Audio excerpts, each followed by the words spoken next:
G'day viewers, welcome to another super cool repair video from the goat shed. So we're still working on this Bally fireball, and today we're about to put the motorboard back in the machine and commence troubleshooting, which we'll show on this video. But just a couple of things on the motorboard that I'd like to bring to your attention that you may or may not have seen if you've worked on many Bally games. Now I must say this is the first Bally machine we've had in here for quite a while. At one point in time we did have 3 fireballs in here. But today is Monday, March 6, 2023, here at the goat shed in Newcastle, New South Wales, Australia. Now it's currently 22 degrees Celsius outside, which is about 71.5 degrees Fahrenheit. But today we have an expected high of 38 degrees Celsius, which is 100 degrees Fahrenheit on the old scale. We're going to have strong northwesterly winds blowing at us, which will bring that temperature up. So here's the motorboard still on the bench. There's Graham about to attack it. He's just come back from a weekend away in Coffs Harbour with Spanky. I believe they had a good time, which is the main thing. What we wanted to show you is this, that if you've ever worked on one of these games, as we say, this is the score motor over here, and we did speak about this earlier on. The score motor is an integral part of the game, of course. It's really the brains, but we mentioned in our last video about the armature can stick. Well, this one was sticking. It would go in, halfway in, wouldn't come out. These are sprung loaded. Now this is moving in freely. We just cleaned that with a spray bottle we use here, which is like got kerosene in it. Sprayed her up, freed her in and out a few times, got the Q-tip in there as best we could. Didn't need to pull this motor apart, and then we lubricated it. Now for those of you that don't know, these Bally score motors lift up, and there's a screw just located here. That's locked. Turn it in the counterclockwise direction to unlock it, and then what you're able to do is swing the motor up in the air. We get it like that. We get a block of wood, put under it, and there you go. We can now work on the motor and check it all out. Let me just show you something on this which scares a lot of people. There's wires here. Those wires off, there's 1, 2, 3, and there's a 4th one somewhere I found. These wires are spares. They've never had solder on them. You can see that clearly. These are frayed a little bit, but they never had solder on them. So Bally made like wiring looms for different games all in one. So that's just a trap for young players. You'll often see the same over here. I think I did mention this before, around this area here where the coin relays are. So don't be alarmed. In fact, if you look at this coin relay here, which is the 3rd coin relay, something has been soldered there, so you can probably jump that wire from there to there to achieve something with the coin setup without looking at the schematic, which we haven't got printed. We don't know what that would be. Now we're just going to put that score motor down again, and I want to show you something else on this machine, which was the flash motor unit adjustment. This is the flash motor here. Now, whoops, I've got a shadow in there for some reason. There we go. Now, that pawl is not going right in to the gear. It's just not going deep enough. It's got the ability to go clatter, clatter, clatter. What Bally did, they allowed room for adjustment. So see, we've got the screwdriver on there. We can loosen those screws and we can move that in closer. Let me just get that into 2x mode. There you go. Now Graham's adjusting that. Now the same thing you can do on Bally bingo machines. They have adjustments like this. So remember we mentioned earlier on about Bally bingo machines, slot machines and pinball machines. They all use similar adjustments. Now we're used to this type of thing because we do work on Bally bingo machines. Now the idea is to adjust that so it's not that close to the gears that it goes click, click, click. And also you've got to make sure your rivets are lined up. But that's a different adjustment, of course. That's That's by the screws on the plate at the back. You can get through those holes there. Yeah, you can access those screws through the hole. So they sort of thought of everything here. That's probably one good thing Bally did. They gave a lot of adjustment on their games and particularly the bingos, which if you've ever worked on a bingo, they're extremely complex. So we just thought we'd like to show you that. Spanky reminded us that it was necessary for you to see that. Now we're going to put this board back in. We've gone through every relay and cleaned it and adjusted it. Some were very spongy and they weren't coming back cleanly at all, but they're all working well now. So we'll put it in the machine and see how well it does work. Right, so after doing that little bit of work we showed you just on the motorboard, we've reassembled the machine and started to go through some things. Now, what we found was largely this machine was working on startup very well. We had a few problems, such as some of the screws that go through the plastics up around this area here, just there. They needed some toothpicks put in to strengthen them up. The screws were a bit flogged out. There was another one down here on the bottom right slingshot. We found that the ball in play lights were flicking a little bit, or maybe not even coming on sometimes. All that simply was on the ball count unit, the wiper finger that controls the ball lights just needed a slight adjustment, as they often do. We probably should have discovered that when we were working on it earlier on. Now, we did mention back in our first video that we were going to do a video on the rest of the steppers, like create a series. Clearly these steppers had already been worked on by the owner, so it wasn't necessary. So all we did, we took the wiper fingers off each of the steppers, such as the coin unit, the player unit and the ball count unit, cleaned the rivets, cleaned the wipers, applied some PBR grease and put them back on. So it's quite possible when we took the wiper off that ball count unit, we may have slightly bent it, but it's all good now. Now, one thing we have discovered, and we didn't realise it when we were working on the game, because last time we saw a fireball, we had two in here together way back in around 2018.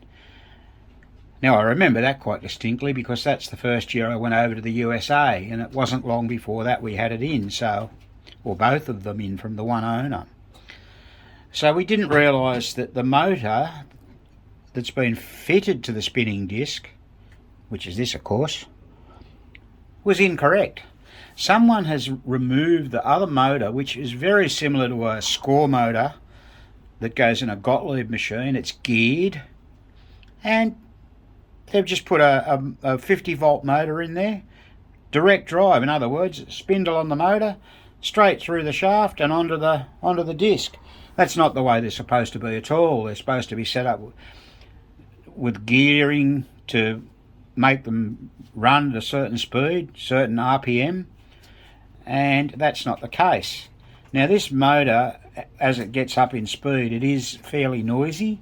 We sort of pulled it apart and lubricated, cleaned up what we could, but we can't really make it any quieter. We have made an inquiry about trying to obtain the right motor. At this stage it's not looking good, so we've spoken to the owner and advised what's going on. So that's just one of those things, and it's a shame, but that's what's occurred. Now, we showed you how to adjust that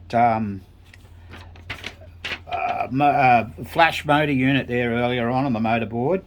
That's something to look out for whenever you work on these, like 4 million BC's got one.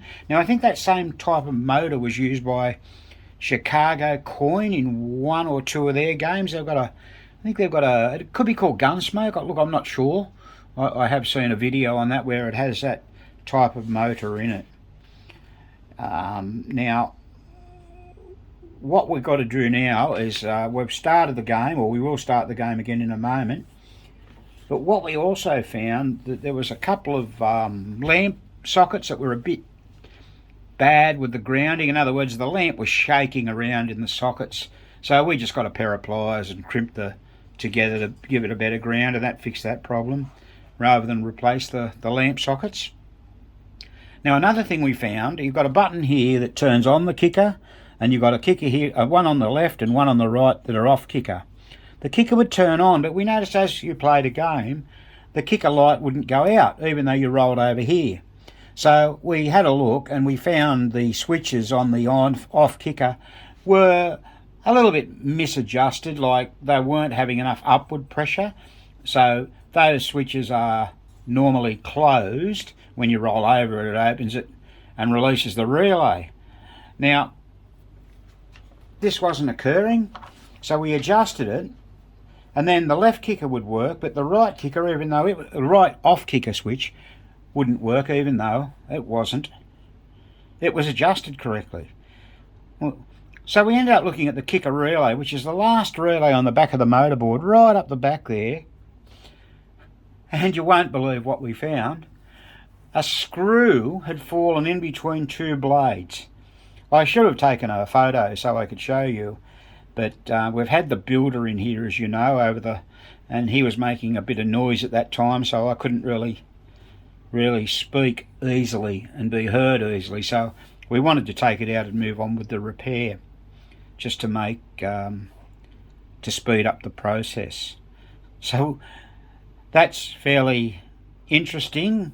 We weren't able to find out where that screw came from at a quick glance. We will have another look. Obviously it's fallen out of somewhere under the Playfield. It might have been in the wiring loom for years and years, because the screw actually looked broken. And we've just dislodged it, lifting the Playfield up and down. You would never know. But it was there, and that was causing that particular problem. Now it works fine. So the object of this game is that if you knock out the yellow, blue and yellow here, it increases the 1,000 points going into the Wotan hole. And you've got the Odin hole over here, which is what is operated by the flash motor unit, these lights, 1, 2, 3, 4, 5, the 2's lit at the moment. So what you've got to do, you've got to try and time your shot so that when it gets just after the 4, you hit release Odin and you'll score 5,000 points. When you get the ball in the Wotan hole, you can get it through the kicker. It will kick up into there. It will the ball will go in the hole, and then you've got 3 scoring switches for each 1,000. So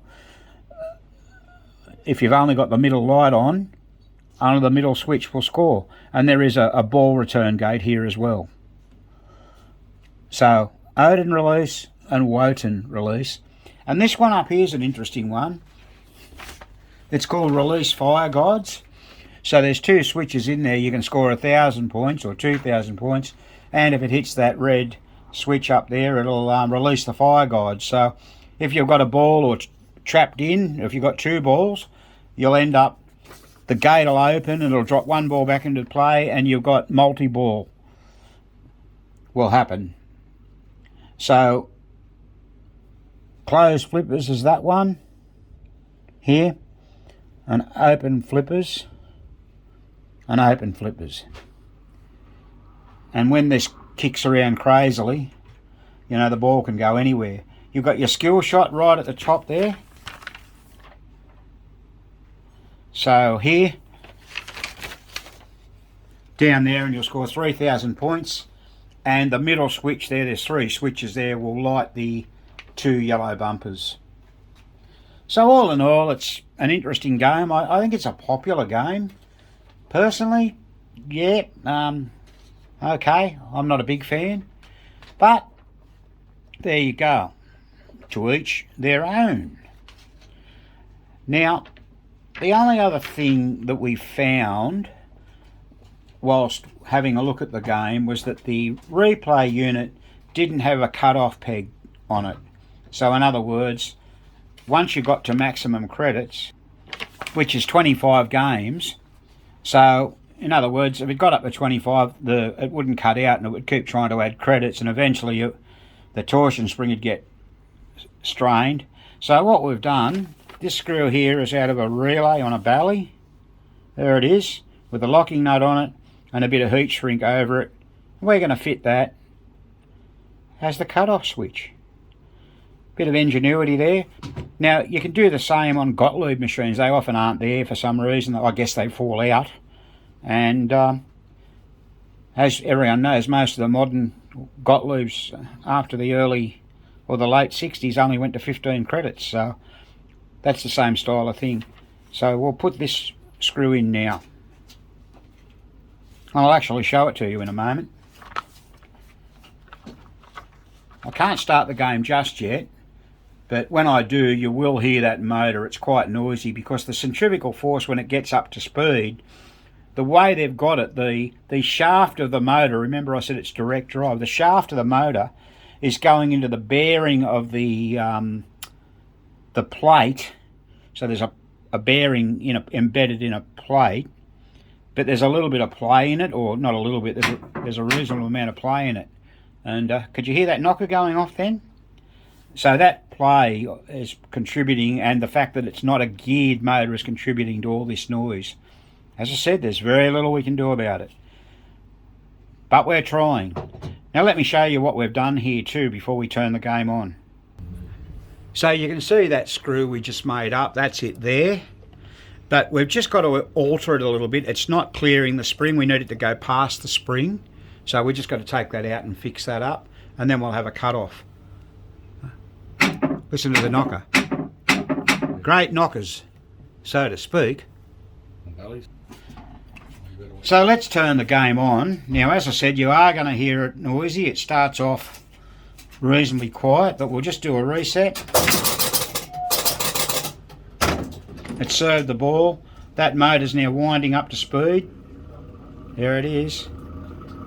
Now bear in mind it's not geared. Alrighty.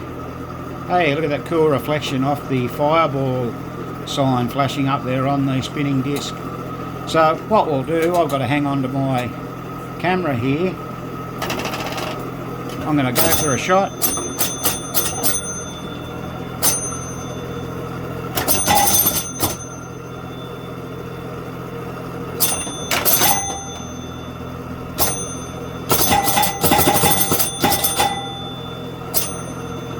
There, the zipper flippers have engaged and disengaged. We've got a ball out of the, because I've got my camera in the road, we got a ball out of the Wotan. So we actually had multi-ball going there. You may not have been able to see that. So, as I said, we've counted on. We're now on ball 2 and the lights are light. There it is there. There's the fireball light flashing. I think that's one thing we've just remembered we've got to do. We've got to take the back glass out and check for all the general illumination lights in there. So we only played single player. No, try for that skill shot. Spanky says have a go. No, not good enough. We've only got the 100 points. There's the zipper flippers are closed. So we've got the ball on the zipper flippers. We've got those adjusted as best we can. Cool feature, zipper flippers. I think Williams used them in a couple of games as well. I can't remember the name of the games, but they did. But Bally used them quite a lot. What's his name? Ted Zale, wasn't it? I think he might have invented them. Could be wrong about that. There's your switches on the Odin hole. Or Odin 1, 2, 3. There's a closer look at the lamps. 1, 2, 3, 4, 5,000.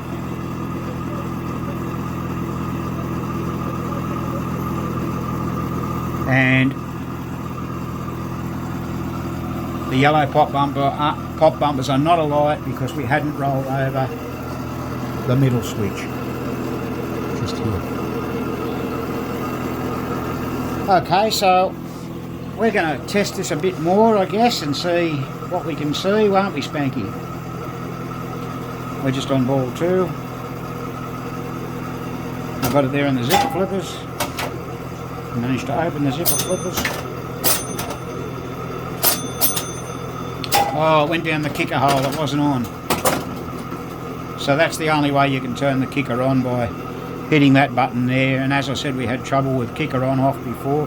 Let's watch it operate. You can see every there, we'll see if we're... Oh, that was a good shot. I guess what I'm trying to illustrate is it turning that light on and off without taking the glass off the game.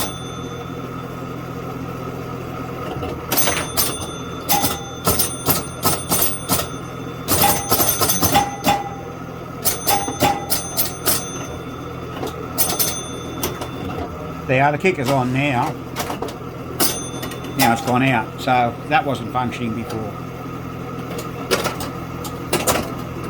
Out comes the ball. 3 balls in this game in total. Remember, balls can be locked in the Wotan and the Odin. Got a bit of bumper action going on up there.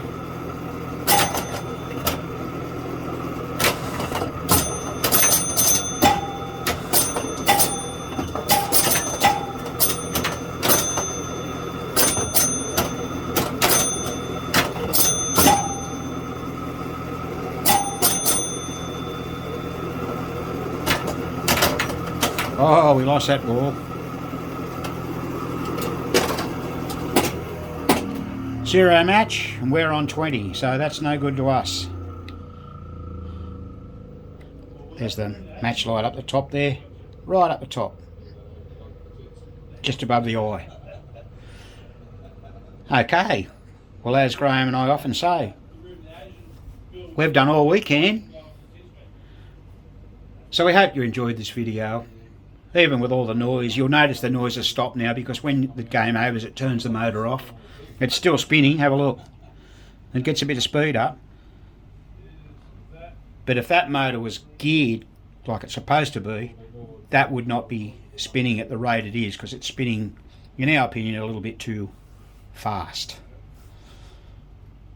So, please remember to subscribe to our channel and give us the big thumbs up to our videos. Spanky would greatly appreciate it. So we'll leave you with Bally Fireball, and in the meantime, this has been another Goat Shed presentation.